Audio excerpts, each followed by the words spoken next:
Boris Johnson, Alexander Boris Johnson, how do people think this Prime Minister is going? I mean, we used to have Teflon Tony Blair, right? Nothing would stick to Teflon Tony Blair. I think Boris Johnson has something of a Teflon quality.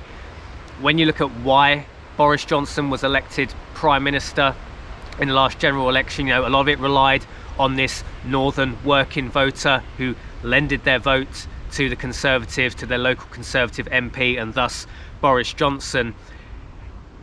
People didn't want Jeremy Corbyn, by and large, and even more dangerous than Jeremy Corbyn, they didn't want John McDonnell.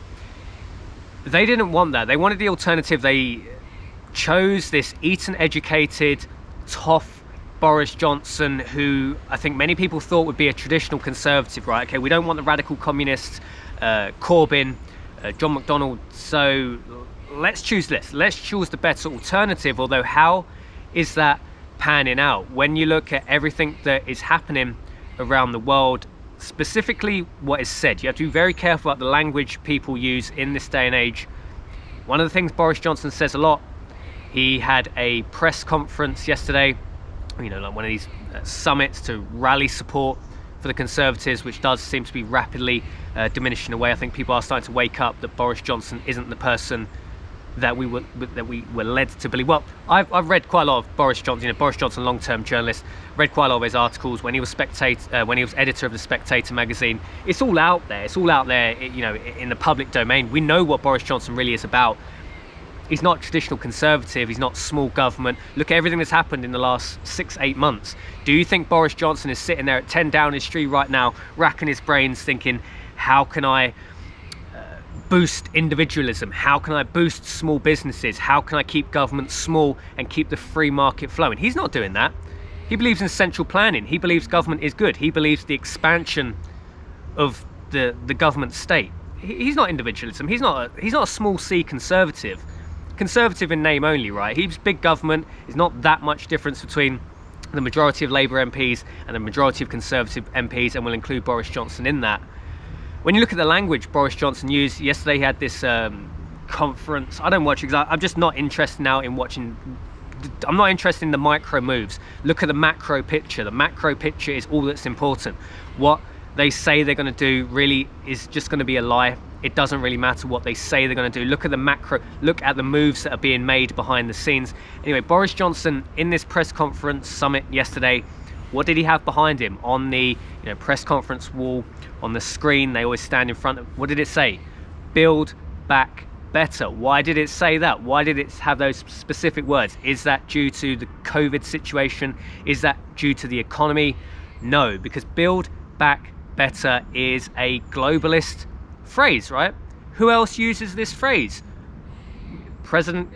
Candidate for US President Joe Biden. That's his campaign slogan. Build back better. Exactly the same words. Just put in Boris Johnson, build back better into Google. You will get headline after headline after headline of him using this quote, because this is bigger than the UK government, right? If you voted for Boris Johnson thinking that he was going to be someone different, you've been sadly mistaken. You've been taken for a ride. Boris Johnson is little more than a used car salesman, right? If he didn't have an Eton education, you know where Boris Johnson would be right now? He would be on a used car lot somewhere, Essex, whatever, selling ropey old Ford Cortinas. You would buy one of his jalopy cars, get 100 meters down the road, and the wheel would fall off. You would take it back to him and say, hey, look, guy, nothing to do with me. I'm just a dodgy used car salesman. That's where he would be now.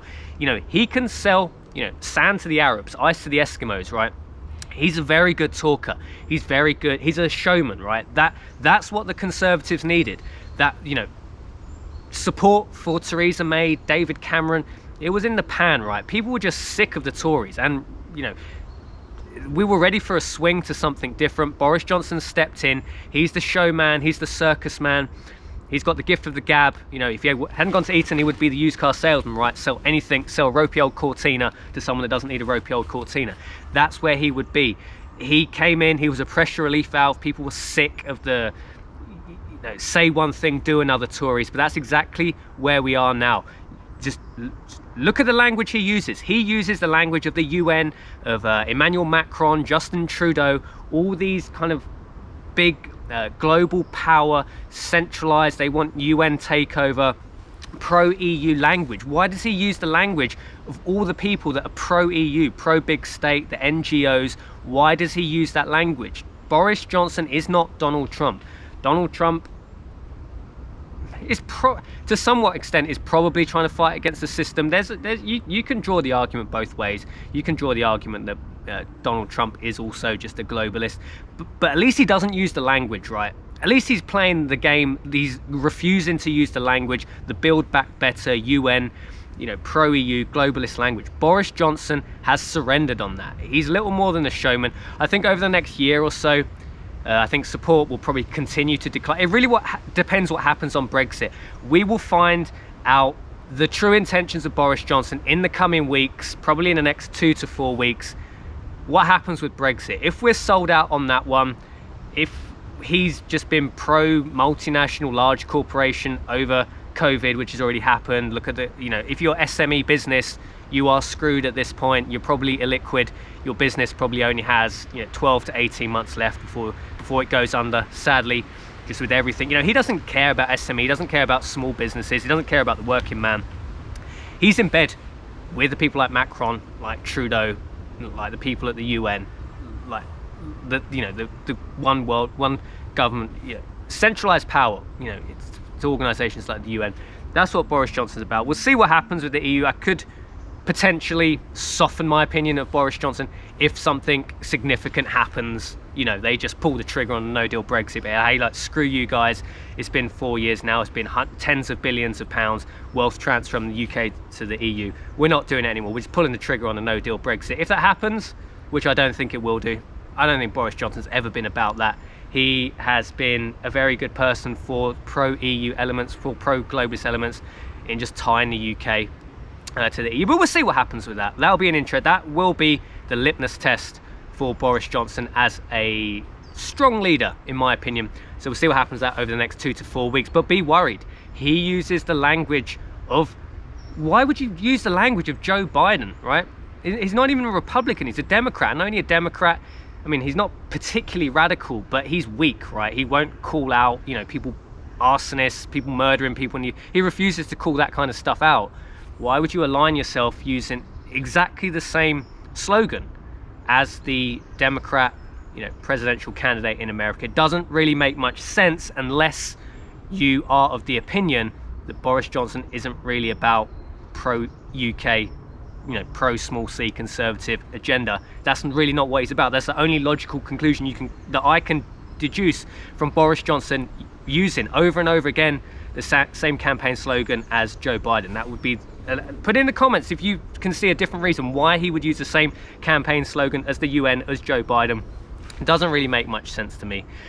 So that's just... I mean, look where we are. After 10 years of Tory rule, look at the state of the United Kingdom. If you were to walk down a high street with a Union flag, tied around your neck, draped over your shoulders, I think you'd be in significant risk of... If one of my friends did that and they said, hey, look, I was walking down the street with a Union flag draped over my shoulder, someone come up to me and stabbed me in the neck, I'd be like, yeah, that's a reasonable outcome for a patriotic sign.